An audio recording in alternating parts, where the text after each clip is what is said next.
রহমান, তিনি এই কোরআন শিখিয়েছেন। দয়ার সাগর, যার দয়ার কোনো শেষ নাই, সমস্ত দয়ার ভিতরে শ্রেষ্ঠ দয়া হচ্ছে তিনি মানুষকে কোরআন শিখিয়েছেন। সুবহানাল্লাহ বিহামদিহি। তিনি আমাদেরকে কোরআন দান করেছেন। কোরআন হচ্ছে জ্ঞানের উৎস। আল্লাহ যে জিনিসটা শিখালেন, এই জিনিসটাই জ্ঞানটা কার? বুঝেন না কথা? এই জ্ঞানটা কার? আল্লাহ পাক। আমাদেরকে আল্লাহ পাক জ্ঞান দান করেছেন।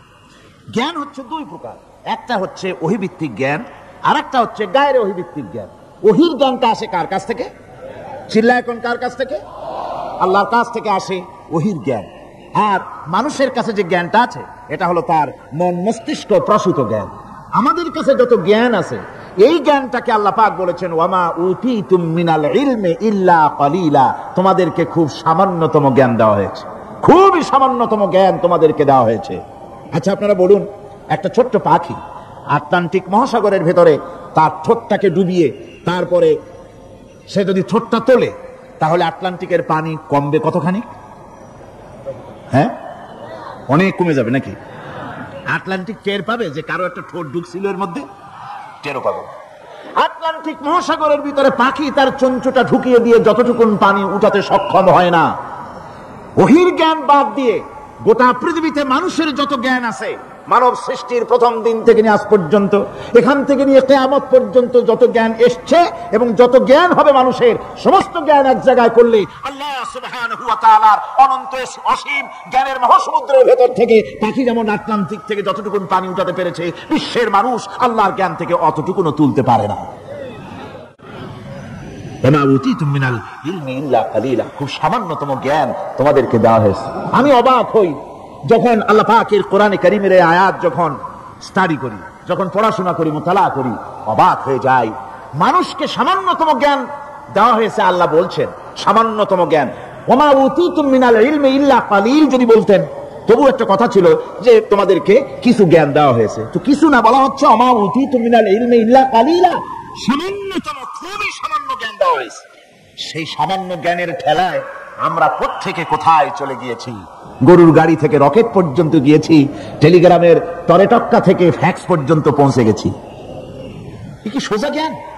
এখান থেকে এই মাহফিলের ছবি, নিউজ, ভিউজ এন্ড পিকচার একত্রিত করে ছবি করে আপনি ফ্যাক্সের মেশিনে ঢুকিয়ে দিলেন, কোড নাম্বার টিপি দিলেন, লন্ডন, আমেরিকা, জেদ্দা, বিভিন্ন জায়গায় দিয়ে দিলেন।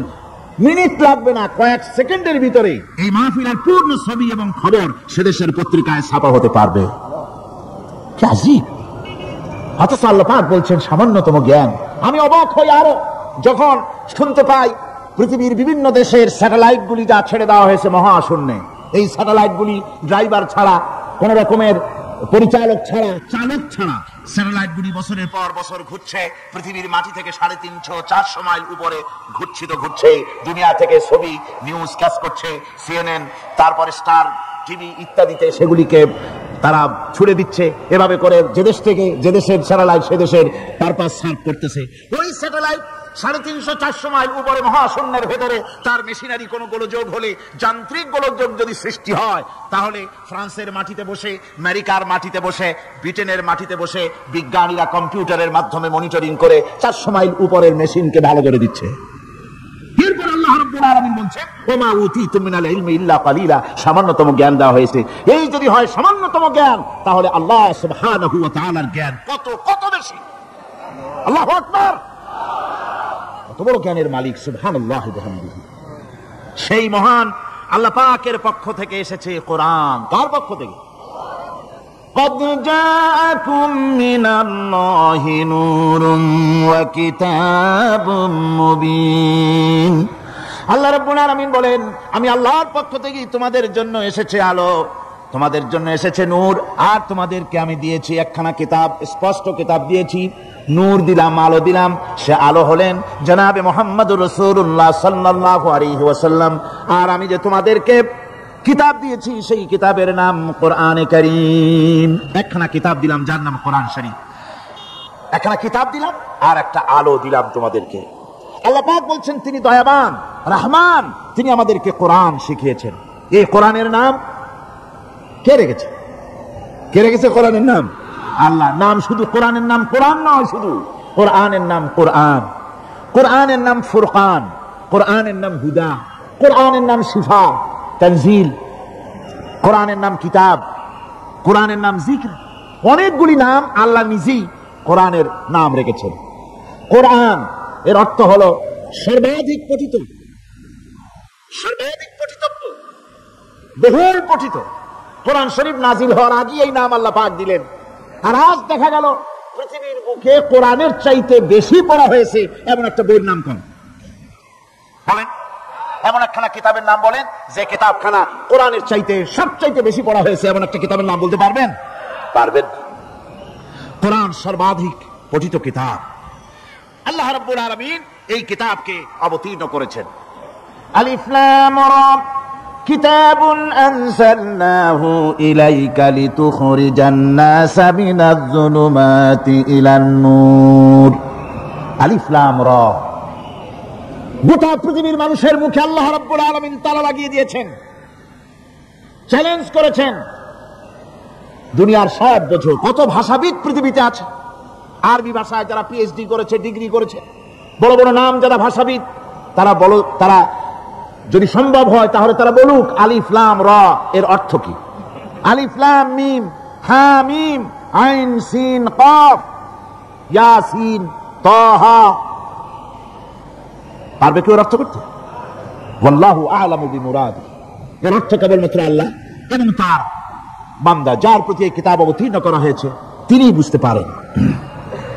আল্লাহ পাক বলছেন কিতাবুন আনজালনাহু ইলাইকা, আমি আপনার প্রতি একখানা কিতাব অবতীর্ণ করেছি, লিতুখরিজান নাসা মিনাজ যুলুমাতি ইলান নূর, একখানা কিতাব দিয়েছি। সুবহানাল্লাহি ওয়া বিহামদি, এমন একখানা কিতাব দিলাম যেই কিতাবের সম্পূর্ণ কিতাবখানা 30 পারা কোরআন শরীফে কিতাব, যার প্রতিটি সূরা কিতাব, যার প্রতিটি আয়াত কিতাব, যার প্রতিটি শব্দ কিতাব, যার প্রতিটি অক্ষর কিতাব।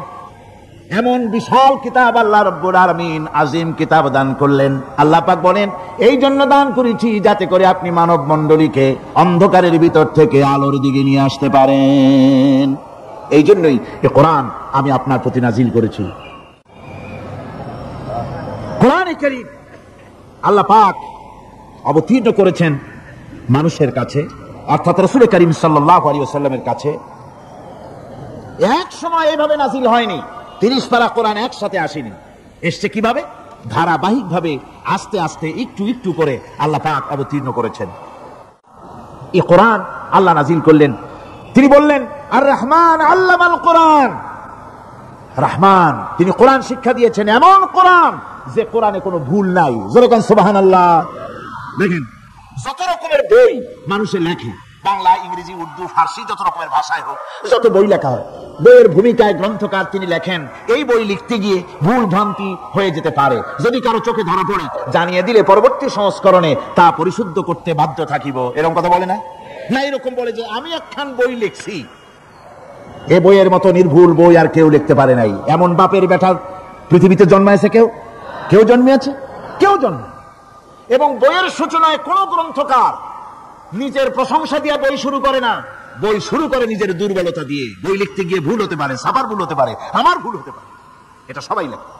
এই একখানা কিতাব তামাম পৃথিবীর বুকে অদ্বিতীয় কিতাব। এই কিতাবের রচয়িতা, এই গ্রন্থের অথার, এই মহাগ্রন্থের মালিক, তিনি এই গ্রন্থ শুরু করেছেন নিজের প্রশংসা দিয়া। জোরে বলেন সুবহানাল্লাহ। কোরআন কবার খোলা মাত্রই গ্রন্থকারের প্রশংসা শুরু হয়ে গেল। আলহামদুলিল্লাহি রাব্বিল আলামিন। পড়েন সবাই আলহামদুলিল্লাহি রাব্বিল আলামিন। সমস্ত প্রশংসা, যাবতীয় প্রশংসা ওই আল্লাহ সুবহানাহু ওয়া তাআলার, যিনি तमाम বিশ্ব জাহানের যিনি স্রষ্টা, পালনে ওয়ালা রব। সুতরাং তার প্রশংসা দিয়ে শুরু হলো। বইয়ের অথার যিনি, কিতাবের অথার যিনি, গ্রন্থের মালিক যিনি, তার নিজের প্রশংসা দিয়ে বই শুরু হয়ে গেল।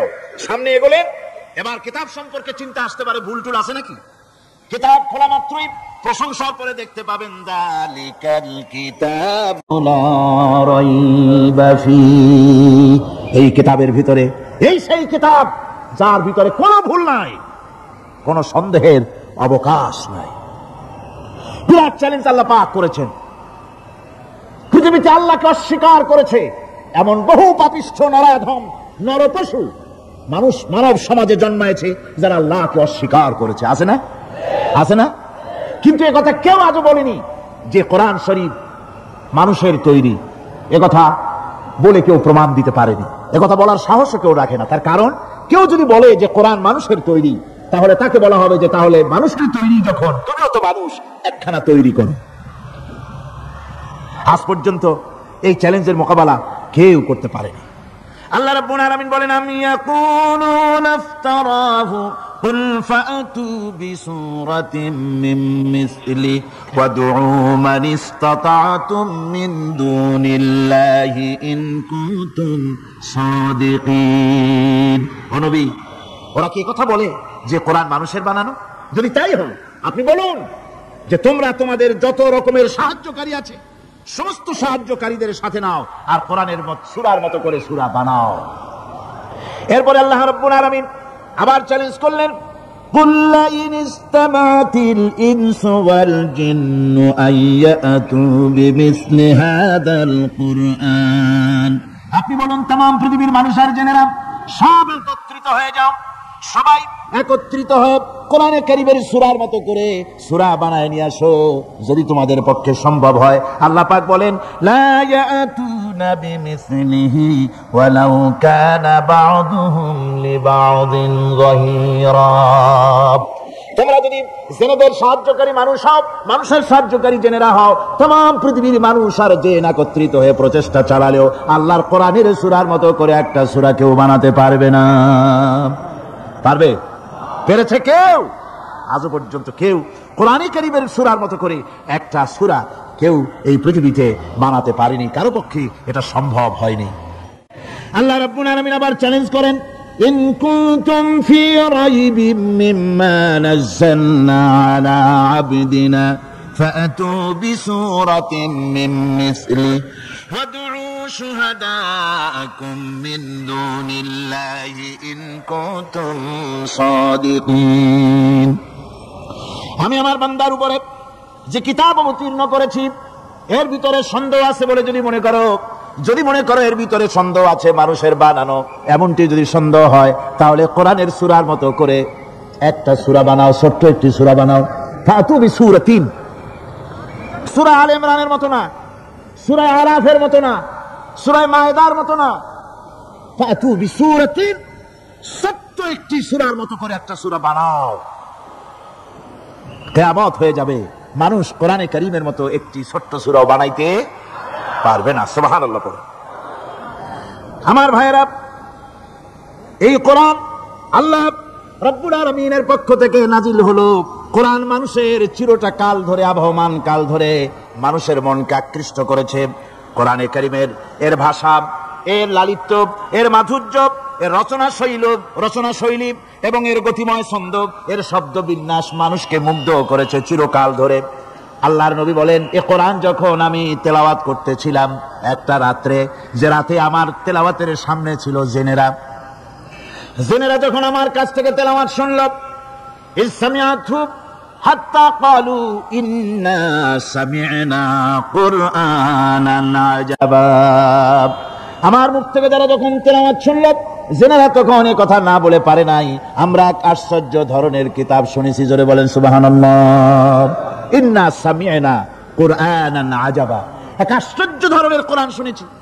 বলতেছে সেই সব জেনেরা যাদের বয়স 1000 বছর, 1500, 2000 বছর, 500 বছর, যারা জাবুর শুনেছে, ইনজিল শুনেছে, তাওরীত শুনেছে, সেসব জেনেরা বলছে ইন্না সামি'না কুরআনান আজাবা, আশ্চর্য কিতাব শুনেছে। এমন এক কিতাব ইয়াহদি ইলার রুশদ, যে কিতাব শুনলে পরে শ্রোতাকে হেদায়েতের রাস্তা দেখায় দেয়, এমন এক কিতাব শুনলাম। আর এই কিতাব শোনা মাত্র ফামান্না বিহি, কোরআন শুনলাম আর ঈমান আনলাম। নবীজি বলেন, জেনেরা আমার মুখে তেলাওয়াত শুনে পড়ে নিল লা ইলাহা ইল্লাল্লাহু মুহাম্মাদুর রাসূলুল্লাহ। এই কোরআন এমন এক কোরআন, মান ক্বালা বিহি সাদাকা, যে কোরআন শরীফ থেকে যে কথা বলে সেই সত্য কথা বলে। কোরআন থেকে যে কথা বলেছে কি বলে? তার কারণ কোরআন এসেছে কার কাছ থেকে? ومن أصدق من الله قيلا। আমি আল্লাহর চাইতে সত্যবাদী আর কে হতে পারে?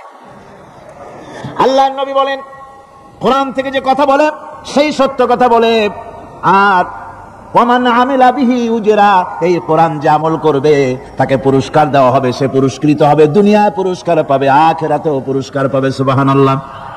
ওয়ামান হাকামা বিহি আদালা, আর কোরআন থেকে যে বিচার ফয়সালা করবে সেই কেবলমাত্র সঠিক সুষ্ঠু বিচার কায়েম করবে, সোশ্যাল জাস্টিস সেই করতে পারবে, সুবিচার জাস্টিস কায়েম সেই করতে পারবে। ওয়ামান দাআ ইলাইহি হুদিয়া ইলা সিরাতিম মুস্তাকিম, আর কোরআন থেকে যে দাওয়াত দেয়, কোরআনের দিকে যে দাওয়াত দেয় সেই কেবলমাত্র সঠিক সহজ সরল রাস্তার দিকে দাওয়াত দেয়, যে দাওয়াত শুরু হয় পৃথিবীর মাটি থেকে আর শেষ হয় গিয়া জান্নাতুল ফেরদাউসে। আমার ভাইরা, কোরআন এর পরিচয়ের কথা বলতেছিলাম। আল্লাহ পাক কি কোরআন আমাদের শিখালেন, কোন কোরআন আমাদের শিখিয়েছেন, সেই কোরআনের পরিচিতি আপনাদের সামনে আমি তুলে ধরতেছি। আমি নিজে না, এবার কোরআন তার পরিচয় নিজেই দেবে। কেউ যদি কোরআনের কাছে জিজ্ঞাসা করে, কোরআন তুমি কোথা থেকে নাজিল হয়েছ, কে তোমাকে নাজিল করেছে, এই প্রশ্ন যদি কেউ কোরআনের কাছে করে, কোরআন নিজেই তার জবাব দিতে পারে কিনা? কোরআন নিজেই বলে, তানজিলাম মিম্মান খালাকাল আরদা ওয়াস সামাওয়াতিল উলা। এই কোরআন নাযিল করেছেন তিনি, যিনি ওই উচ্চ আকাশ আর জমিনকে যিনি সৃষ্টি করেছেন, সেই আল্লাহ আমারে নাযিল করেছেন। কোরআনের কাছে কেউ যদি প্রশ্ন করে, ও কোরআন, এই পৃথিবীতে নাযিল হওয়ার আগে তুমি কোথায় ছিলে? কেউ যদি প্রশ্ন করে, কোরআনে কারীম নিজে নিজের পরিচয় শোনায়, আমি কোথায় ছিলাম শোনো। বাল হুয়া কুরআনুম মাজিদুন ফি লাউহিম মাহফুজ, বরং এই কিতাব অতীব মর্যাদা সম্পন্ন সুরক্ষিত ফলকে লিপিবদ্ধ ছিল, আমি ছিলাম লৌহে মাহফুজে, সেখান থেকে এসেছি। যদি কেউ প্রশ্ন করে, কোরআন কি কোরআন, তুমি কার উপরে অবতীর্ণ হয়েছ? জবাব কোরআন নিজেই দেয়, ওয়া আমিনু বিমা নুজিলা আলা মুহাম্মাদ ওয়া হুয়াল হাক্কু মির রাব্বিহিম, ঈমান আনো সেই জিনিসের উপরে যেটা মুহাম্মদ সাল্লাল্লাহু আলাইহি ওয়াসাল্লামের উপর অবতীর্ণ হয়েছে। আবার অন্য আয়াতেও জবাব পাওয়া যায়, তাবারাকাল্লাযী নাযালাল ফুরকানা আলা আবদিহি লিয়াকুনা লিল আলামিনা নাযীরা। অতীব বরকতপূর্ণ মহান সত্তা সেই আল্লাহ রাব্বুল আলামিন, যিনি তার বান্দার পরে ফুরকান অবতীর্ণ করেছেন। সুবহানাল্লাহি ওয়া বিহামদিহি। কোরআনের নাম আমি বলেছিলাম শুধু কোরআন নয়, অনেক নাম আছে। কোরআনের আরেক নাম ফুরকান। কোরআনের আরেক নাম কি? আল ফারকু বাইনাল হাক্কি ওয়াল বাতিল। কোরআন হচ্ছে সেই মহাসত্য যা মিথ্যা এবং সত্যের মধ্যে পার্থক্য সূচিত করে, মঙ্গল এবং অমঙ্গলের মধ্যে পার্থক্য সৃষ্টি করে, যা সত্য এবং মিথ্যার মধ্যে তাফরিকা সৃষ্টি করে, সত্যকে মানুষকে বুঝিয়ে দেয়, তার নাম হচ্ছে ফুরকান। এবার যদি প্রশ্ন করা হয়, ও কোরআন, বুঝলাম তুমি লৌহে মাহফুজে ছিলে, বুঝলাম তুমি নবীজির উপরে নাজিল হয়েছো, এবার বলো তুমি কোন মাসে নাজিল হয়েছো? তুমি তো আসছিলা প্রথম, কোন মাসে নাজিল হয়েছো? এই প্রশ্ন যদি কেউ করে, কোরআন তার জবাবে বলবে, শাহরু রমাদানাল্লাযী উনজিলা ফীহিল কুরআন, রমজানের পবিত্র মাসে আমি অবতীর্ণ হয়েছি। সুবহানাল্লাহ। যদি প্রশ্ন করা হয়, রমজানে তো আসছো, কিন্তু প্রথম নাজিল হয়েছিল কোন সময়? ওটা কি দিন ছিল না রাত ছিল? কোরআন তার জবাবে বলে, ইন্না আনজালনাহু ফী লাইলাতিল কদর, কদরের পবিত্র রাতে আমি এই পৃথিবীতে আমার আগমন ঘটেছিল। যদি প্রশ্ন করা হয়, বুঝলাম সবই, কেন নাজিল হয়েছে তুমি? এই পৃথিবীতে তোমার আসার উদ্দেশ্য কি, মূল কাজটা কি? এই প্রশ্ন যদি করা হয়, কোরআনে কারীম তার জবাবে বলে, শোনো কেন এসেছি। লিতুখরিজান নাসা মিনাজ যুলুমাতি ইলান নূর, আমার মিশন হচ্ছে গোটা বিশ্ব মানবতাকে পুঞ্জীভূত জমাট বাঁধা অন্ধকারের ভেতর থেকে টেনে বের করে আলোর সন্ধান দিতে, আলোর দিকে আনার জন্য আমি কোরআন নাজিল হয়েছি। গোটা পৃথিবীর মানুষ আছে অন্ধকারের ভিতরে। কিসের মধ্যে? অন্ধকার কি? অন্ধকার হচ্ছে পুঁজিবাদ, অন্ধকার সমাজতন্ত্র, অন্ধকার ধর্ম নিরপেক্ষতাবাদ, অন্ধকার জাতীয়তাবাদ, মানুষের তৈরি করা যত মতবাদ সব কি? জোরে কোন, সবগুলি কি? অন্ধকার। এই অন্ধকারের ভেতর থেকে মানুষগুলিকে টেনে আনবে কোরআন কিসের দিকে? আলোর দিকে। এবার যদি প্রশ্ন করা হয়, বুঝলাম তুমি অন্ধকার থেকে আলোর দিকে নিয়ে আসবে। আলোর দিকে আসলে পরে ফায়দাটা কি হবে, মূল ফায়দাটা বুঝায় দাও, আসল ফায়দা কি হবে তোমারে যদি মানি। কোরআন তার জবাব দেয়, নিজের পরিচয় নিজে তুলে ধরে, ফামান তাবিআ হুদায়া ফালা খাউফুন আলাইহিম ওয়ালা হুম ইয়াহজানুন। এই কোরআনকে যদি মেনে চলো, এই কোরআনের আইন যদি মানো, সমাজে মানো, ব্যক্তিতে মানো, পরিবারে মানে, রাষ্ট্রে মানো, জীবনের সব ক্ষেত্রে সমস্ত জায়গায় যদি এই কোরআনকে মেনে চলো, ওয়ালা খাউফুন আলাইহিম, তাহলে তোমাদের কোনো ভয় থাকবে না, ওয়ালা হুম ইয়াহজানুন, কোনো চিন্তাও থাকবে না। কিসের ভয় থাকবে না?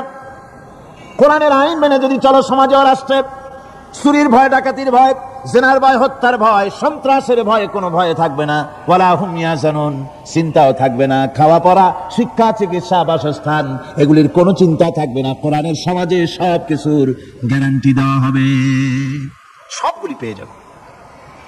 এখন যদি আবার প্রশ্ন করা হয়, কোরআন বুঝলাম তোমারে মানলে পরে সব ফায়দা হবে, তাহলে এবার জবাব দাও, তোমার ভিতরে কি রাজনীতি আছে নাকি? আমি তো মানুষ, আমার রাজনীতি করা লাগে। ম্যান ইজ সোশ্যাল অ্যানিমেল, আমরা তো জঙ্গলের পশু নই, আমরা তো মানুষ। আমাদের সমাজ আছে, আমাদের পৌর নির্বাচন আছে, আমাদের জাতীয় নির্বাচন আছে, আমাদের কলকারখানা আছে, জমিন আছে, আমাদের রাজনীতি, অর্থনীতি, সমাজনীতি আছে, পারিবারিক নীতি আছে, অনেক নিয়ম মালা আছে, নিয়ম নীতি আছে। তোমারে মানলে তোমার ভিতরে কি ওগুলো আছে নাকি, সে কথা বলো। কোরআন তার জবাবে বলে, وَنَزَّلْنَا عَلَيْكَ الْكِتَابَ تِبْيَانًا لِكُلِّ شَيْءٍ وَهُدًى وَرَحْمَةً وَبُشْرَى لِلْمُسْلِمِينَ। কোরআন জবাবে বলে, শুনে রাখো, শুধু অর্থনীতি সমাজনীতি নয়, শুধু রাজনীতি আর শিক্ষানীতি, যুদ্ধনীতি নয়, তোমার জীবনে যা কিছু দরকার, ইহকালে যা কিছু দরকার, পরকালে, সব কথাগুলি আল্লাহ রাব্বুল আলামিন আমি কোরআনের সিনার ভিতরে খুলে খুলে বর্ণনা করে দিয়েছেন। সব কথা এই কোরআনে কারীমের ভিতরে রয়েছে। তোমার এমন কোন জিনিস নাই যা তুমি কোরআনে কারীমের মধ্যে পাবে না। তোমার সমস্ত প্রয়োজন আমার বুকের মধ্যে আল্লাহ দিয়ে দিয়েছেন। বিজ্ঞান আছে, দর্শন আছে, ইতিহাস আছে, সব আছে এর মধ্যে। তবে কোরআনের মধ্যে বিজ্ঞান আছে বলে আমি এটাকে বিজ্ঞানের কিতাব বলবো না, দর্শন আছে বলে দর্শনের কিতাব আমি বলবো না, রাজনীতি আছে বলে কোরআনকে আমি রাজনীতির কোন কিতাব বলবো না। কোরআন তাহলে কি? কোরআন হচ্ছে অর্থনীতি, সমাজনীতি, রাজনীতি, পারিবারিক নীতি, মানুষের জীবনের যা কিছু প্রয়োজন, সমস্ত নীতি মালার নীতি গ্রন্থের নাম হতেছে কোরআনে কারীম। সমস্ত নীতিমালার নীতি গ্রন্থ কোরআন। এখানে রয়েছে সবকিছুর উৎস, যেটা গ্রহণ করলে পরে মানুষ আরামে থাকতে পারবে। অমুসলিম নাগরিক বৃন্দ তাদের নাগরিক মর্যাদা পাবে। মুসলমান, কৃষক, নারী, চিকিৎসা, কৃষিবিদ, সাধারণ মানুষ, রং, বর্ণ, ভাষা নির্বিশেষে গোটা মানব সভ্যতা আরামে বাস করতে পারবে। পশু পাখিও আরামে থাকবে, গাছপালাও আরামে থাকবে, যেহেতু নির্দেশ হয়েছে বিনা প্রয়োজনে গাছের পাতাটিও ছিল না। ইসলামের সমাজ যদি চালু হয়, গাছেরাও আরাম পাবে, পাহাড়ও আরাম পাবে। চট্টগ্রামের লোকেরা যেভাবে পাহাড় কাটা আরম্ভ করেছে, এটা বড় দুঃখজনক। জুমলায় মুতারাজা একটা বলে দিলাম, অপ্রাসঙ্গিক হলেও জরুরি কথা। আপনারা পাহাড় কাটতেছেন না, আপনাদের নিজেদের পায়ে নিজেরা কুড়াল মারতেছেন। খবরদার পাহাড় কাটবেন না। আল্লাহ প্রকৃতির ভারসাম্য আপনারা নষ্ট করছেন বলে ওজোন স্তরে ফাটল ধরেছে। তা রিপেয়ার করার জন্য আজকে বিশ্বের সব বিজ্ঞানীরা হতাশ হয়ে গিয়েছে, পাগল হয়ে গেছে। কেমনে এই ওজোন স্তরের ফাটলকে রিপেয়ার করব? ওজোন স্তরটা কি? ওজোন স্তর হচ্ছে সুবহানাল্লাহ, আল্লাহর যে কত দয়া। সূর্য, সেই সূর্যের রয়েছে আলট্রা ভায়োলেট রে, যাকে বাংলায় বলা হয় অতি বেগুনি রশ্মি। যে রশ্মিটা সৃষ্টি জগতে যদি আসে আর তা যদি কোনো প্রাণীর শরীরকে টাচ করে, তাহলে সমস্ত প্রাণী ক্যান্সার হয়ে, এক্সিমা হয়ে, বিখাউজ হয়ে, অ্যাজমা হয়ে সমস্ত প্রাণী মরে যাবে, কেউ বাঁচবে না। মারাত্মক রশ্মি। সেই রশ্মিটা যাতে সৃষ্টি জগৎকে টাচ করতে না পারে, সেজন্য আল্লাহ পাক একটা ওজোন স্তর তৈরি করেছেন। ওখানে এসে ওটা বাধাপ্রাপ্ত হয়, পৃথিবীর মাটিতে আসে না। যা কিছু পৃথিবীর মানুষের জন্য, পৃথিবীর জন্য কল্যাণকর, সেগুলি সূর্য থেকে আসতে থাকে। সুবহানাল্লাহ বিহামদি। যেটা ক্ষতিকর সেটা আল্লাহ পাক আটকায় রাখেন। এখন সেই ওজোন স্তরে ফাটল ধরলো। কেমনে ফাটল ধরলো? ফাটল আপনি আমি ধরাইছি। আপনি বলবেন যেটা কেমন কথা, আমি তো ওইখানে যাই নাই, আমি ফাটল ধরাইলাম কেমনে? ওই যে সেই আপনার প্রাইমারি স্কুলে ভিজিট করতে গিয়েছিলেন ইন্সপেক্টর, তারপরে প্রাইমারি হাই স্কুল ভিজিট করতে গেছে। যায়া জিজ্ঞেস করছে, ছেলেরা কি পড়ছো? বল ইতিহাস। ঠিক আছে, ইতিহাস থেকেই প্রশ্ন করব। বলতো চীনের প্রাচীর কে ভেঙেছে? ছেলেরা জবাব দিচ্ছে না। তুমি বলো, তুমি বলো, কেউ বলছে না। বেঞ্চের কোনা যে ছেলেটি, সে বলছে সর্বনাশ। কেউ যখন স্বীকার করে না, এটা তো আমার মাথায় আসবে। সব শেষ ইন্সপেক্টর তাকে বলছে, তুমি বলো তো কে ভেঙেছে চীনের প্রাচীর? কয় স্যার, গ্রামে আমার দুষ্টমির যথেষ্ট বদনাম আছে, কিন্তু চীনের প্রাচীর ভাঙার মতো দুষ্কর্ম আমি করি নাই। ইন্সপেক্টর খুব রেগে গেলেন, মাস্টারের দিকে তাকালেন, এই বুঝি আপনার ইতিহাস পড়ানো? মাস্টার ইন্সপেক্টরের বিরক্তি ভরা মুখ দেখে বলছেন, স্যার রাগ করবেন না, এসব ছাত্র তো আমার, ওদের অবস্থা তো আমি জানি। আপনি আসছেন ঢাকা থেকে, আপনি জানবেন কি? আমি হলপ করে বলতে পারি আমার ক্লাসের কোন ছাত্র চীনের প্রাচীর ভাঙে নাই। ইন্সপেক্টর রাগ হইয়া চলে গেছে হেডমাস্টারের রুমে, যায় বলছে যে আমি আপনার স্কুলের গ্রান্টকে আমি নাকচ করে দেব, মঞ্জুরি আমি ক্যান্সেল করে দেব। কেন? এই অবস্থা। হেডমাস্টার বলছে, স্যার রাগ করবেন না, আপনার জন্য কিছু টাকা পয়সাও রাখছি হাদিয়া, বড় একটা চর্বিযুক্ত খাসিও জবাহ করা হয়েছে, পুকুর থেকে রুই মাছ তোলা হয়েছে। তারপরেও আমার ছাত্ররা, টিচাররা বলার পরেও যদি আপনার সন্দেহ হয়ে থাকে যে আমার ছাত্ররাই ভাঙছে, তো আপনি অসন্তুষ্ট হবেন না, রাগ করবেন না স্যার। ওই প্রাচীর ভাঙতে যা খরচ লাগে আমি কিছু খরচ দেবো, তো আপনি রাগ করেন না। এখন চিন্তা করেন, স্কুলের ছাত্র থেকে শুরু করে হেডমাস্টার পর্যন্ত জ্ঞানের বহর। তো বলতেছিলাম, আপনি আমি ওজন স্তরে ফাটল ধরিয়েছি, তার অর্থ এই নয় যে আপনারা গিয়ে ওখানে কুড়াল মারিয়ে ওটারে ভাঙছেন। তাহলে ওটা কি হয়েছে? কোরআনে কারিমে রব্বুল আলামিন বলেন, ওয়ামা আসাবাকুম মিন মুসিবাতিন ফাবিমা কাসাবাত আইদিকুম ওয়া ইয়াফু আন কাসীর। যত বিপদ তোমাদের উপর আরোপিত হয়, সমস্ত বিপদ তোমাদের দুই হাতের কামাই করা। কে বলছেন? আল্লাহ পাক। ওজন স্তরে ফাটল ধরেছে, এটা বিপদ। বিশ্বের সমস্ত মানব সভ্যতা, সৃষ্টি জগতের জন্য বিপদ। এই বিপদের জন্য দায়ী পৃথিবীর মানুষ। কিরকম? সেটা হচ্ছে গাড়ির পেছন থেকে যে কালো ধোঁয়া বের হয়, কল কারখানার চিমনি থেকে যে কালো ধোঁয়া বের হয়, এই কালো ধোঁয়াগুলি, তারপরে সমস্ত কেমিক্যাল উইপেন সেগুলি যে টেস্ট করা হয়, তার রিয়াকশন ইত্যাদি, এই কালো ধোঁয়া এবং সমস্ত মারণাস্ত্রগুলি এক্সপেরিমেন্ট করার সমস্ত এই রিয়াকশনগুলি সবগুলি গিয়ে ওই ওজন স্তরে ফাটল ধরিয়ে দিয়েছে। আস্তে করে পাতলা হয়ে এটা ফেটে গিয়েছে, অতি বেগুনি রশ্মি আসা শুরু করেছে। এটাকে বন্ধ করার জন্য বিজ্ঞানীরা আজ মরিয়া হয়ে গিয়েছে। ইনশাআল্লাহ আল্লাহ পাক তার বিজ্ঞানীদের মানুষের মাথায় বুদ্ধি এনে দিবেন, রিপেয়ারও হয়ে যাবে ইনশাআল্লাহ। সবাই বলেন ইনশাআল্লাহ। তাহলে বললাম কেন এই কথাটা? এই জন্য বললাম যে কোরআনে কারীমের মধ্যে আল্লাহ রাব্বুল আলামিন সব কথা বলে দিয়েছেন, কোনো কথা বাদ রাখেন নাই। পাহাড়গুলি ভেঙে আমরা ক্ষতি করতেছি, গাছগুলি কেটে আমরা ক্ষতি করতেছি, প্রকৃতির ভারসাম্য নষ্ট করে দিচ্ছি, ফলে সমুদ্রের পানি স্ফীত হচ্ছে, ভূমিকম্প বাড়তেছে, ঘূর্ণিঝড় হচ্ছে, টর্নেডো হচ্ছে, পৃথিবী বিধ্বস্ত হয়ে যাচ্ছে, ক্লাইমেটের পরিবর্তন আসছে। আজকে পৌষ মাস, এটা কি মাস? কত তারিখ? দেখেন বাংলা ভাষাকে কত মহব্বত করি। যদি বলি আজকে ডিসেম্বরের কত তারিখ, গড় গড় করে মুখস্থ হয়ে যাবে। বাংলারে খুব ভালোবাসি, মাসটার তারিখ বলতে পারলাম না, দুঃখিত। এই হলো আমাদের ভালোবাসা। আজকে পৌষ মাসের অর্ধেক শেষ হয়ে যাচ্ছে, অথচ মনে হচ্ছে শীত যেন তার শ্বশুর বাড়ি বেড়াতে গেছে। এই যে অবস্থা, এই অবস্থা শুধু বাংলাদেশে নয়, গোটা পৃথিবীতে ক্লাইমেটের একটা বিরাট পরিবর্তন আসতেছে, একটা বড় রকমের পরিবর্তন আসতেছে। এর কারণ হচ্ছে এই পৃথিবীর মানুষেরা নিজেরাই প্রকৃতির ভারসাম্যকে নষ্ট করে দিয়েছে। এই ভারসাম্য নষ্ট হওয়ার কারণে আবহাওয়ার পরিবর্তন হচ্ছে, সামুদ্রিক জলোচ্ছ্বাস বাড়তেছে, ভূমিকম্প, আগ্নেয়গিরি ইত্যাদি হচ্ছে এবং পৃথিবীর মানুষ বিধ্বস্ত হচ্ছে। বলতেছিলাম এই কোরআনে কারীমের মধ্যে আল্লাহ পাক সব কথা বলে রেখেছেন। যদি জানতাম, বুঝতাম, তাহলে এই অবস্থার সৃষ্টি হতো না। এটা বিজ্ঞানের বই নয়, রাজনীতির বই নয়, সমাজনীতির বই নয়, বরং সমস্ত নীতিমালার উচ্চ, জ্ঞানের উচ্চ হচ্ছে আল কোরআন। জ্ঞানের উচ্চ কি? আরো জোরে বলেন, জ্ঞানের উচ্চ কি? আল কোরআন। পবিত্র কোরআনে এমন এমন ঘটনা আল্লাহ পাক বলেছেন যা ষষ্ঠ শতাব্দীর দুনিয়া এ সম্পর্কে কিছুই জানতো না। অবশ্য কিছু কিছু ঘটনা ইহুদিদের কিতাবে অতিরঞ্জিত আকার এবং বিকৃত অবস্থায় এসেছে, কিন্তু কোরআনে কারীম দুনিয়ার মানুষকে আদম সৃষ্টি, নূহের বন্যা, তারপরে মুসা আলাইহিস সালাম ফেরাউনের ঘটনা, ইব্রাহিম আলাইহিস সালামের নমরুদের ঘটনা এবং ইউসুফ আলাইহিস সালামের কাহিনী সবগুলিকে সুন্দর করে কোরআন শরীফ উপস্থাপনা করেছে রাসূলের মাধ্যমে, যা পৃথিবীর ইতিহাসে কেউ জানতো না। সেগুলি আল্লাহ পাক জানাইছেন কিভাবে? কোরআনে কারীম বলছে, তিলকা মিন আম্বাইল গায়বি নূহিহা ইলাইকা মা কুনতা তা'লামুহা আনতা ওয়ালা কুনতা মিন ক্বাবলি হাযা। এহলো সব অজ্ঞাত ঘটনা, সমস্ত ঘটনাগুলি আল্লাহ পাক তার হাবিবকে শুনিয়ে বলে দিলেন, সব অজ্ঞাত ঘটনা যা তুমি জানতে না, তোমার কোনো জানা ছিল না, আমি ওহীর মাধ্যমে তোমাকে সব জানাইছি। ইউসুফ আলাইহিস সালামকে যখন তার ভাইরা কুয়ার মধ্যে ফেলে দিতেছিল তখন তুমি উপস্থিত ছিলে না, এই ঘটনা ওহীর মাধ্যমে আমি জানালাম। মুসা আলাইহিস সালামকে যখন ফেরাউন দরিয়ার ভিতরে ফেলে দিল, সেই সময় তুমি সিনাই পর্বতের পাশে দাঁড়িয়ে সব দৃশ্য লক্ষ্য করনি, অথচ আমি ওহীর মাধ্যমে সব তোমাকে খুলে খুলে বলে দিয়েছি। আল্লাহ পাক সমস্ত ঘটনাগুলিকে বলে বলে কোরআন শরীফের মধ্যে সব সাজিয়ে দিলেন, বলে দিলেন। তিনি বললেন, ওয়ামা কুনতা বিজানিবিল গারবি ইয কাদাইনা ইলা মুসাল আমরা ওয়ামা কুনতা মিনাশ শাহিদিন। ফিরআউন যে মুসার সঙ্গে যে ব্যবহারটা করলো, এ সময় সেখানে তুমি উপস্থিত ছিলে না, আমি ওহীর মাধ্যমে তোমাকে তা জানিয়েছি।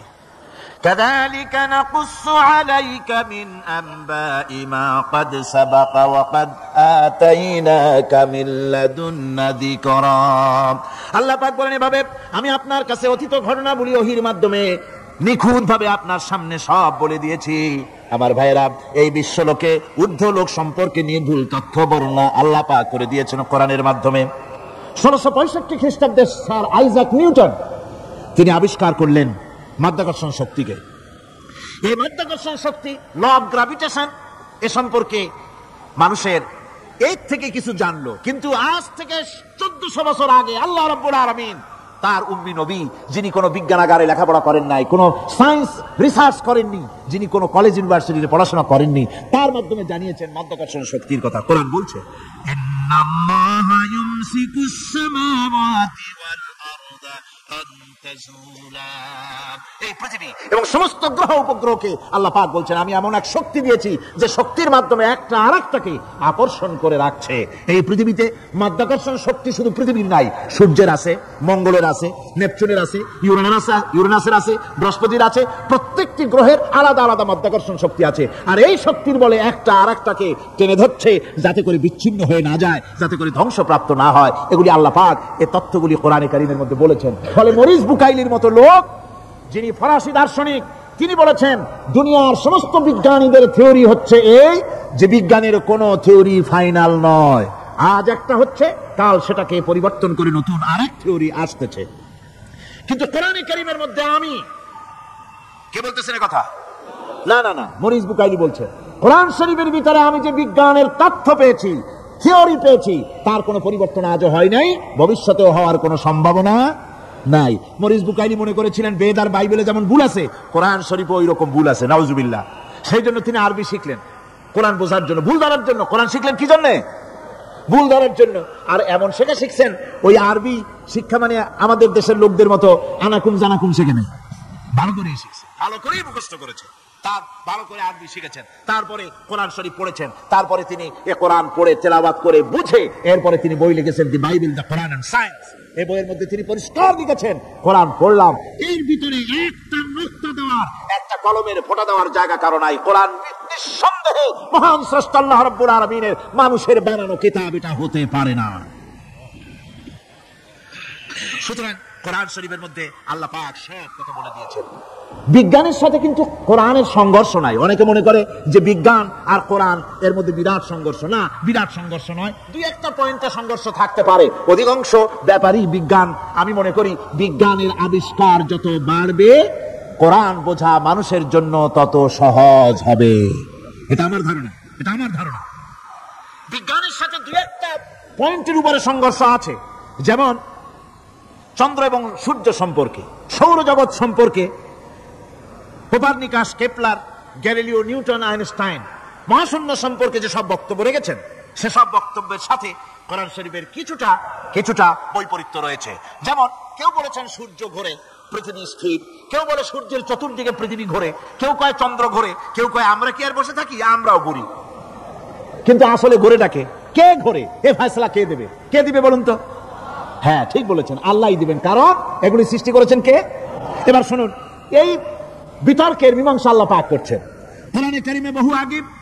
গ্যালিলিও, কেপলার, কোপারনিকাস, এদের বলার অনেক আগে বিশ্বনবী জনাবে মুহাম্মদ রাসূলুল্লাহ সাল্লাল্লাহু আলাইহি ওয়াসাল্লাম তিনি বলে দিয়েছেন, আল্লাহর কথা তিনি বলেছেন, লাশ-শামসু ينبغي لها أن تدرك القمر ولا الليل سابق النهار وكل في فلك يسبحون কমল জ্ঞানী হইবে যাহারা আপন মনেতে বুঝিবে তাহারা রাত্রি পারে না আগে যাইবার দিনের স্থান করি অধিকার চন্দ্র বাঁধে না সূর্যের গায়েতে সূর্য পারে না চন্দ্রকে ধরিতে যার যে স্থান বহাল রাখিয়া ভ্রমণ করিছে খোদাকে ডরিয়া আল্লাহ রাব্বুল আলামিনকে ভয় করে সব ঘুরছে চাঁদও ঘোরে সূর্য ঘোরে মঙ্গল ঘোরে ইউরেনাস ঘোরে বৃহস্পতি ঘোরে পৃথিবীও ঘোরে সব ঘুরছে তো ঘুরছেই বনবন করে ঘুরছে একটা নির্দিষ্ট কক্ষপথে আপন আপন কক্ষপথে ঘুরছে যার ফলে অ্যাক্সিডেন্ট হয় না সুবহানাল্লাহ জোরে বলেন সুবহানাল্লাহ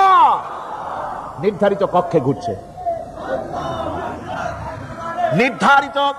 নির্ধারিত কক্ষে ঘুরছে এর কক্ষগুলি আল্লাহ পাক ঠিক করে দিয়েছেন সেই কক্ষে ঘুরতেছে একে অপরের পথ অতিক্রম করতেছে না আবার ওই মহাশূন্যের ভেতরে রয়েছে ব্ল্যাক হোল কি ব্ল্যাক হোল হচ্ছে একটা বিরাট অন্ধকার গহ্বর একটা মৃত্যুকূপ এত বড় বিরাট ব্ল্যাক হোল মহাশূন্যে আছে বিজ্ঞানীরা হয়রান হয়ে গেছে তার এত বড় শক্তি সে শুধু তারা খায় না কোন তারকা ঘুরতে ঘুরতে যদি তার কাছে এসে যায় তারাকে খেয়ে ফেলে কোন আলো যদি কাছে আসে আলো শুষে নিতে নিতে আলো যার থেকে এসেছে সেটাকেও শেষ করে ফেলে এ ধরনের একটা দারুণ আকর্ষণী শক্তি তার মধ্যে আল্লাহ সৃষ্টি করেছেন একটা ব্ল্যাক হোল আছে মহাশূন্যের ভিতরে সূর্য চন্দ্র গ্রহ নক্ষত্র যে সূর্য পৃথিবীর চাইতে 13 লক্ষ গুণ বড় এমন 2 কোটি সূর্য খাইয়া হজম করতে পারে এত বড় ব্ল্যাক হোল আল্লাহ তৈরি করে রেখেছেন মহাশূন্যের উপরে রয়েছে মিল্কি ওয়ে রয়েছে গ্যালাক্সি অন্তত 10,000 কোটি 10 সহস্র কোটি তারকা দিয়ে সমৃদ্ধ গ্যালাক্সি মিল্কি ওয়ে যেটা অন্ধকার রাত্রে তারকা সজ্জিত রাতে উত্তর দক্ষিণ দিকে টানা একটা পথের মতো দেখা যায় এটা হচ্ছে গ্যালাক্সি এটাকে বলা হয় মিল্কি ওয়ে এটা হচ্ছে ছায়াপথ অসংখ্য তারকা এর মধ্যে রয়েছে কত বড় বড় তারকা অনেক দূরে তাই আমরা দেখি বিন্দু বিন্দু আসলে কি বিন্দু না কত বড় জানেন বিজ্ঞানীরা বলেছেন দৈত্যের মতো বিরাট বিরাট তারকা আছে যে সূর্য পৃথিবীর চাইতে 13 লক্ষ গুণ বড় এরকমের সূর্যের অন্তত 3 কোটি সূর্য খাইয়া হজম করতে পারে এরকম অসংখ্য তারকা মিল্কি ওয়ের ভিতরে আল্লাহ সৃষ্টি করেছেন সুবহানাল্লাহ বিহামদিহি সুবহানাল্লাহ আর মানুষ লাফায় 4 আঙ্গুল মানুষ খালি লাফ দেয় মোষ কতগুলো রাখিয়া কোন আনন্দে লাফাও কি শক্তি তোমার মহাশূন্যের তুলনায় এই পৃথিবীর অবস্থান কি জানেন এই জন্য যত বেশি পড়াশোনা করবেন মাথা নত হয়ে যাবে কমিউনিস্ট হয় ছাগলেরা বুদ্ধিমান কোনোদিন কমিউনিস্ট হয় না তারা কমিউনিস্ট হয় ছাগলগুলি যাদের আকল নাই যাদের জ্ঞান নাই বুদ্ধি নাই ওরাই কমিউনিস্ট হয় কোন চিন্তাবিদ কোন বিজ্ঞানী কমিউনিস্ট হয় না মাথা নত হয়ে যায় আল্লাহর এই সৃষ্টি দেখে পাগল হয়ে যায় নিঃসন্দেহে আল্লাহ আছেন নইলে পরে এগুলি হয় কি করে আমি চিন্তা করে পাই না কমিউনিস্ট হয় কেমন কতখানি পাগল হইলে হয় ছোট্ট একটা রুমাল দেখলে মনে করি কোন তাঁতি এটারে বানাইছে একটা এই কি জানি কয় মাইক দেখলে মনে করি কেউ এটাকে বানাইছে টেবিল দেখলে মনে করি কেউ বানাইছে ফ্রিজ দেখলে মনে করি বানাইছে কেউ একটা সুই দেখলে মনে করি কেউ এটাকে বানাইছে আর এই বিশাল পৃথিবী ওই বিশাল আকাশ কমিউনিস্টরা কয় এমনি এমনি হয়েছে আমার বন্ধুগণ মাথা নত হয়ে আসবে চিন্তা করলে কি বিশাল সৃষ্টি আল্লাহ পাকের এই ছায়াপথ এই গ্যালাক্সি এর তুলনায় পৃথিবীর অবস্থান কোথায় পৃথিবীর অবস্থানটা হচ্ছে আমার হাতে একটি কলম এই কলমটা কাগজের উপরে আমি যদি এই নিপটা রাখি কাগজের ভিতরে নিপে যতটুকুন জায়গা টাচ করবে মহাশূন্য গ্যালাক্সি মিল্কি ওয়ে আল্লাহর এই মহাশূন্যের তুলনায় পৃথিবীর অবস্থান একটা কলমের নিপে যতটুকুন জায়গা নেয় এর থেকে বেশি নয় এই যদি হয় পৃথিবী তাহলে সেই পৃথিবীর মানুষ আপনি কতটুকু সলিমুদ্দিন বসিরুদ্দিন খালি লাফায় আমার বন্ধুগণ লাফের চোটে বলে হ্যাঁ করেঙ্গে তেন করেঙ্গে লাঠিকে আন্দার মুগুর ধরেঙ্গে কয়দিন পর শোনা যায় শীত হয়ে পড়ছে কিছু নাই সুতরাং আল্লাহ পাকের অসীম সৃষ্টি জগৎ এর সঙ্গে বিজ্ঞানের সংঘর্ষ কম দুই একটা পয়েন্টে আছে বাকি সবগুলিতে বিজ্ঞানের আবিষ্কার যত বাড়তেছে আল্লাহরে চেনা সৃষ্টি জগৎকে জানা মানুষের জন্য তত সহজ হচ্ছে আর রহমান আল্লামাল কোরআন কোরআন শিখিয়েছেন আমাদেরকে রহমান, এমন নিয়ামত দিয়েছেন যার মধ্যে সব আছে। মানব সৃষ্টির ব্যাপারে নির্ভুল তথ্য যদি পেতে হয় তাহলে কার কাছে যাব? জোরে কোন? আল্লাহর কাছে যেতে হবে। আর আল্লাহর কাছে না যাই মানব সৃষ্টির রহস্য যদি জানতে যাই ডারউইনের কাছে, তাহলে আপনার মামু হবে সুন্দরবনের বান্দরেরা, ঠিক কিনা? বান্দরেরা হবে মামু, শিম্পাঞ্জি ওরাংওটাং হবে আপনার নানার দাদা। তার কারণ ডারউইন সাহেব বলেছেন মানুষ এর পূর্বপুরুষ হলো বাঁদর, শিম্পাঞ্জি, ওরাং ওটাং। এটা হলো তার থিওরি অফ ইভলিউশন। বিবর্তনবাদের থিওরি পেশ করতে গিয়ে তিনি বলেছেন মানুষ হলো বান্দরের জাত। আরে বেটা, তুই বান্দরের জাত। নিজের লেজ কাটে আর সকলের লেজ কাটা আরম্ভ করতে চাচ্ছে। কি পাগলের পাগল, মানুষ হয়েছে বান্দরের জাত। আশ্চর্য কথা। কেমনি কইলে? তো বললো যে শিম্পাঞ্জি দেখছে, তো সে শিম্পাঞ্জি দেখে তার মনে হয়েছে যে মানুষ ওরকমই তো দেখা যায়, তো মানুষ বুঝি বান্দর থেকেই আসছে। আমি বলি পৃথিবীতে এমন পাগল আমি কোনোদিন দেখিও নাই, শুনিও নাই যে কোনো পাগল পাবদা মাছ দেখে বলেছে যে এটা হচ্ছে বোয়াল মাছের পূর্বপুরুষ। টাকি মাছ দেখে কোন ছাগলেও বলেছে আজ পর্যন্ত যেটা হলো শোল মাছের পূর্বপুরুষ। পুঁটি খাইতে খাইতে আস্তে আস্তে বিরাট শোলে পরিণত হয়ে গেছে, কোন পাগলেও বলে না। আচ্ছা, মেনে নিলাম ডারউইন সাহেবের থিওরি, মেনে নিলাম এক সেকেন্ডের জন্য যে বান্দর থেকেই মানুষ হয়েছে। এখনো তো বানর প্রজাতি আছে না, শেষ হয়ে গেছে? আছে কিনা? তাহলে সুন্দরবনে যান, যে দেখুন কোন বাঁদর কি এ পর্যন্ত দেখা গেছে যে কোমর পর্যন্ত মাংসের মতো হয়ে গেছে, আর একটু দুধ আর পনির আর একটু এই শুটকি মাছ লোট্টা ফিশ খাওয়াইলে আর কদিনের মধ্যে এই বান্দরটা মানুষ হয়ে যাবে? হয়েছে এরকম? বাঁদরের 12 আনা মানুষ হয়ে গেছে, 14 আনা মানুষ হয়ে গেছে, আর অল্প একটু বাকি। এরকম দেখা গেছে কোথাও? দেখা যায়নি। এগুলি পাগলামি কথা, পাগলামি কথা। মানুষ বানর থেকে আসেনি, মানুষ ওরাংওটাং থেকে আসেনি, মানুষ শিম্পাঞ্জি থেকে আসেনি। মানুষ এসছে কোত্থেকে?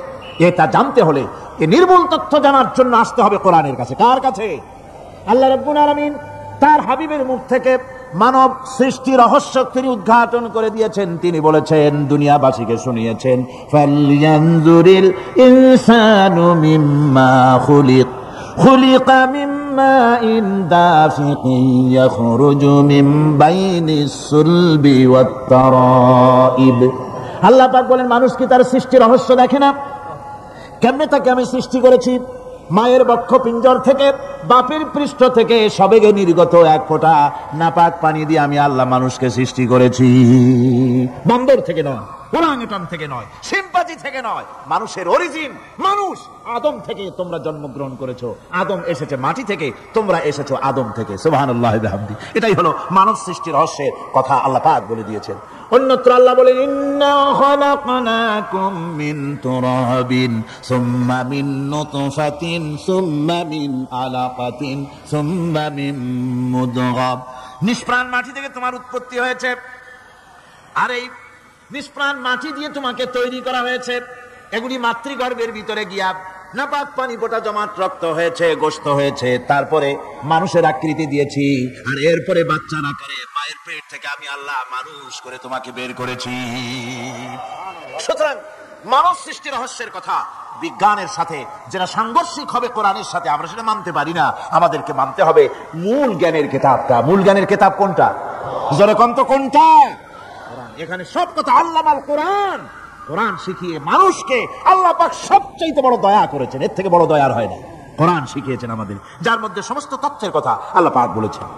The universe and doctor Einstein বইয়ের ভিতরে লেখা হয়েছে যে একদিন এমন হবে যখন ধীরে ধীরে সূর্য তার আলো হারিয়ে ফেলবে, চন্দ্র নিষ্প্রভ হয়ে যাবে, আর পৃথিবী আস্তে আস্তে তার গতি হারিয়ে ফেলবে। একথা আজকের বিজ্ঞানীরা অথবা আজ থেকে কয়েক বছর আগের বিজ্ঞানীরা একথা বলছেন। কিন্তু রাসূল করিম সাল্লাল্লাহু আলাইহি ওয়াসাল্লামের মুখ থেকে আজ থেকে 1400 বছর আগে, যিনি বিজ্ঞানাগারে মোটেও পড়াশোনা করেননি, লিখতে জানেন না, পড়তে জানেন না, সই করতে জানেন না, বিজ্ঞান আজ যে কথা বলছে সেই কথা 1400 বছর 1500 বছর আগে রাসূল করিমের মুখ থেকে আল্লাহ পাক বলছেন। কোরআনে কারীম বলছে, ইয়াসআলু আইয়ানা ইয়াউমুল কিয়ামাহ ফাইদা বারিকাল বাসারু ওয়া খাসাফাল কামারু ওয়া জুমিআশ শামসু ওয়াল কামার। হে রাসূল, রাসূলের কাছেরা জিজ্ঞাসা করে কিয়ামত কবে হবে? আল্লাহ পাক বলেন, বলে দিন যেদিন চন্দ্র তার আলো হারিয়ে ফেলবে, যেদিন সূর্য তার আলো হারিয়ে ফেলবে, আর চন্দ্র আর সূর্য সব একাকার হয়ে যাবে। হ্যাঁ, যারা বলছে সে চাঁদে আলো থাকবে না। সূর্য আগের থেকে তার উত্তাপ এবং আলো স্থিমিত হতেছে এবং হতে হতে এমন এক পর্যায়ে আসবে যখন সূর্য আলো হারিয়ে ফেলবে। বিজ্ঞানীরা গত 4-5 বছর আগে এই বক্তব্য রেখেছেন, কিন্তু 1400 বছর আগে বিজ্ঞানের লালনাগারে লেখাপড়া না করে হুজুরের মুখ থেকে আল্লাহ কথা বলে দিয়েছেন। তাহলে বিজ্ঞানের আসল কিতাব কোনটা? জোরে বলেন কোনটা? আল্লাহ পাক আরো বলেন, ইজা শামসু কুবিরাত ওয়া ইযান নুজুমু কাদারাত ওয়া ইযাল জিবালু সুজ্জিরাত। তারকাগুলি, সূর্যের আলো থাকবে না, নক্ষত্রগুলো স্থানচ্যুত হয়ে যাবে, কক্ষচ্যুত হয়ে যাবে, পাহাড়গুলিকে পরিচালিত করে দেওয়া হবে, কিছুই থাকবে না, সব শেষ হয়ে যাবে। বিজ্ঞানীরা আজ বলতেছে যে সব শেষ হয়ে যাবে, কিছুই থাকবে না, সব শেষ হবে। বিজ্ঞানীরা বলতেছেন, কোরআন অনেক আগে বলেছে, কুল্লু মান আলাইহা ফান ওয়া ইয়াবকা ওয়াজহু রাব্বিকা যুল জালালি ওয়াল ইকরাম। সব শেষ হয়ে যাবে, বিশ্বে যা কিছু আছে সব লয় হবে, ক্ষয় হবে, ধ্বংস হবে, কিচ্ছু থাকবে না, থাকবেন শুধু আল্লাহ সুবহানাহু ওয়া তাআলা। সুবহানাল্লাহি ওয়া বিহামদি। কোরআনে কারীম এ কথা বহু আগে আমাদেরকে জানিয়ে দিয়েছে। সুতরাং আসল জ্ঞানের কিতাবটাই হচ্ছে কোরআনে কারীম। এই কোরআনের কাছে আমরা যত যেতে পারবো, যত কোরআন বুঝতে পারবো, ততই আমাদের জন্য আমরা সমৃদ্ধ হতে পারবো। আমাদের উপর আল্লাহর রহমত আসবে, আমরা সমাজ চালাতে পারবো, আমরা দেশ চালাতে পারবো, আমরা দুনিয়ায় শান্তি পাবো, আমরা আখিরাতেও মুক্তি লাভ করতে পারবো। কোরআনে কারীম সমস্ত বিজ্ঞানের উৎস, দর্শনের উৎস। এইটা না জানলে কিছুই জানা হয় না, এটা জানা হলে সব জানা হয়। পণ্ডিত আপনার ডক্টর শহীদুল্লাহ, আল্লাহ জান্নাত নসিব করুন, সবাই বলুন আমিন। তিনি বলতেন, বড় বড় সেমিনারে গিয়ে বলতেন তিনি, যে আপনারা যারা বক্তব্য রাখতে এসেছেন, জনগণকে বলছি না, যারা বক্তব্য রাখতে এসেছেন, এমএ পাস করেছেন, ডিগ্রি করেছেন, পিএইচডি করেছেন, এফআরসিএস করেছেন, বহু কিছু ডিগ্রি আপনারা লাভ করেছেন, নামের আগে 6 হাত লম্বা ডিগ্রি আপনারা লাগাইছেন, আপনারা পণ্ডিত ঠিকই, কিন্তু এই কোরআন শরীফের জ্ঞান যদি আপনাদের না থাকে, আপনারা পণ্ডিত, তবে আপনারা মূর্খ পণ্ডিত। কি পণ্ডিত? কি পণ্ডিত? মূর্খ পণ্ডিত। ওরা বলে যে মৌলবীরা জানে কি, মৌলবীরা জানে কি? আরে ভাই, মৌলবীদের কাছে তো আসল জ্ঞান আছে। সুবহানাল্লাহি ওয়া বিহামদিহি। এখানে সবটা আছে। আপনারা এখানে আসেন, এটা বিশ্বাস করলে আপনি সবটা পেয়ে যাবেন। কোরআন বিশ্বাস করতে পারলে, কোরআন জানতে পারলে আপনি সব জানবেন। কোরআনে কারীমের মধ্যে আল্লাহ পাক কত কথা বলেছেন। এর মধ্যে আছে, আল্লাহ পাক বলেছেন, আফালা ইয়ানজুরুনা ইলাল ইবিলি কাইফা খুলিকাত। এই যে আমি উটগুলোরে বানাইছি, কেমনে বানাইলাম তোমরা কি দেখছো? উট কেমনে বানিয়েছি? মুফাসসিরিনে কেরাম এর উপরে অনেক আলোচনা করেছেন। তারা বলেছেন যে উট মরুভূমির জাহাজ, তারপরে উটের পিঠে একটা চুট আছে, কোন কোন উটের পিঠে 2টা চুট আছে, মাঝখানে বসে একটারে হেলান দিয়ে আর একটা ধরে বসা যায়। আমি দেখছি 2টা চুটওয়ালা উট, আফ্রিকান উট আমি দেখেছি, যে চুট সুবহানাল্লাহ দেখলে অবাক হয়ে যেতে হয় যে আল্লাহর কি কুদরত। উটের পৃষ্ঠে 2টা চুট, মাঝখানে আপনি বসবেন, পিছনের একটা সোফা সেটের মতো, পিছনে হেলান দিলেন, আর সামনে যখন সে মরাল সমচড়াই উত্তরাই পথ দিয়ে নামা ওঠা করবে, তখন আপনি যেন পড়ে না যান, সেজন্য সামনেরটা বুকের সাথে জড়ায় ধরবেন। এরপরে কি সৃষ্টি আল্লাহর, সুবহানাল্লাহি ওয়া বিহামদিহি। জিরাফগুলি দেখুন, জিরাফগুলি তার মাথা কত বড় উঁচা। লন্ডন জুতে জিরাফ দেখলাম, সে জিরাফের দেহ থেকে তার মাথাটা 22 ফিট উঁচা। মানে তাই সে যদি নিচে দাঁড়ায়, 3 তলা বিল্ডিং এর ছাদের উপরে নাস্তা দিলে তো নিচে দাঁড়ায় খাইতে পারে, এই অবস্থা। সেই জিরাফে পানি খাবে কেমনে? মাথা হলো অত উঁচায়, পিছনের ঠ্যাং 2টা খাটো, সামনের ঠ্যাং 2টো উঁচা, এখন পানি খাবে কেমনে? ওই মাথা নামাইতে গেলে ঠ্যাং তো অনেক উঁচা। আল্লাহ পাক এমন সুন্দর ব্যবস্থা করলেন, সামনের 2টা ঠ্যাং এভাবে সরায় দেওয়ার মতো। ও যখনই পানি খায় দেখলাম 2টা ঠ্যাং অনেক ছেড়ায় দেয়, 2 দিকে ঠ্যাং চলে যায়, তখন মাথাটা সহজে নিচে নামায় আসে, পানি খাইতে পারে। এই সুযোগগুলি আল্লাহ সুবহানাহু ওয়া তাআলা তিনি করে দিয়েছেন। ওমা কুন্না আনিল খালকি গাফিলিন, আমি আমার সৃষ্টি জগৎ সম্পর্কে অমনোযোগী নহি। সুবহানাল্লাহি ওয়া বিহামদিহি। ভল্লুকগুলি কি বিরাট বিরাট একটা ভল্লুক, শ্বেত ভল্লুক দেখেছি, কৃষ্ণ ভল্লুক দেখেছি, হাঁটতেছে মনে হয় যেন পায়ের তলায় হাফসুল করা, ঠিক জুতা পায়ের যেমন দেখা যায় ওই রকমের তলাটা, গায়ে একেবারে পশম। ওই বরফের দেশে থাকতো, সে শীত কষ্ট না পায়, সেই জন্য আল্লাহ একটা কম্বল ওর গায়ে জড়ায় দিয়েছে, অটোমেটিক কম্বল। সুবহানাল্লাহি ওয়া বিহামদিহি। তো উট, আল্লাহ বলছেন উট কেমনে বানাইছি দেখছো? আফালা ইয়ানজুরুনা ইলাল ইবিলি কাইফা খুলিকাত। উট বানালাম কেমনে দেখেছিস? মানুষ অবাক হলো, আল্লাহ এত কথা থুইয়া উটের কথা বলছেন, কারণ নানান রকম মানুষ বলল। শেষ পর্যন্ত প্রাণীতত্ত্ববিদরা তারা আবিষ্কার করলেন মূল কারণটি। অনেক কারণ আছে আল্লাহ পাকে কথা বলার। উট তো মরুভূমির জাহাজ, তারপরে উট মানুষের অনেক উপকারে আসে, এই কথা বলা হয়েছে। প্রাণীতত্ত্ববিদরা খুঁজে খুঁজে তারা দেখতে পেয়েছে যে উটকে জবাহ করে দেখা গেছে, উট সমস্ত প্রাণী বাতাস থেকে অক্সিজেন যতটা গ্রহণ করে ততটা ছেড়ে যায়, যতটা গ্রহণ করে ততটা ছেড়ে যায়। একমাত্র প্রাণী উট যে যতটা অক্সিজেন গ্রহণ করে বাতাস থেকে সবটা ছাড়ে না, 2/3 ছেড়ে দেয়, 1/3 তার লাংসের পাশে রাখার জন্য আল্লাহ পাক একটা চেম্বার তৈরি করেছেন। ওই চেম্বারের ভিতরে 1/3 অক্সিজেন থেকে যায়। কারণ পানিও রেখে, তার পানি রাখার জন্য রিজার্ভ ট্যাঙ্কি আছে, একটা ভেতরে একটা রিজার্ভ ট্যাঙ্কি আছে, অক্সিজেন রাখার একটা চেম্বার আছে। এগুলি কেন?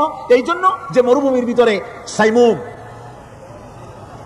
শিল্পী গোষ্ঠী না, কিন্তু ঝোড়ো হাওয়া, মরুভূমির ভিতরে ঝোড়ো হাওয়া, এই ঝোড়ো হাওয়া যখন আরম্ভ হয়ে যায় তখন মানুষ বাঁচতে পারে না, মানুষ টের পাইয়া সব বাড়িতে চলে যায়। মরুভূমিতে চড়ে বেড়ায় উট, সে যাবে কোথায়? উঠতে যাওয়ার জায়গা নাই। 7 দিন 8 দিন 1 সপ্তাহ 2 সপ্তাহ পর্যন্ত মরুভূমিতে ঝড় চলতে থাকে, বালুর ঝড়, কিচ্ছু দেখা যায় না। ওখানে দেখছিলেন বালুর পাহাড়, কালকে আজকে দেখবেন বালুর পাহাড় এখানে চলে আসছে। এইভাবে পাহাড় তৈরি হয়ে যায়, বালি উড়ায় নিয়ে যায় বাতাসে। এই বাতাসের ভিতরে বালু উঠতে থাকে সমানে, মানুষ প্রাণী কিছুই সেখানে শেষ করতে পারে না, বাঁচতে পারে না। উটের মতো প্রাণী যে মরুভূমিতে থাকে ও বাঁচবে কি করে? আল্লাহ সুবহানাহু ওয়া তাআলা ওর লাংসের পাশে অক্সিজেন রাখার চেম্বার করে, পানির ট্যাঙ্কি তৈরি করে দিয়ে রেখে এমন কায়দা করেছেন, ও যখনই টের পায় যে ঝড় শুরু হবে, সাথে সাথে ঠ্যাং দিয়া মুখ দিয়া গর্ত করে বালুর ভিতরে মাথা ঢুকাইয়া 1 সপ্তাহ 2 সপ্তাহ থাকতে পারবে মাটির তলে, অক্সিজেনের অভাব হবে না। দেখো নাকি কিভাবে সৃষ্টি করেছি আমি এই সুন্দর উটকে, একবার দেখো, আর শুকরিয়া তোমার মাথা আনতে হবে। যত বড় কমিউনিস্ট হও, আল্লাহর জন্য সিজদা দিতে বাধ্য হবে যদি তোমার ঈমান এতটুকু থাকে।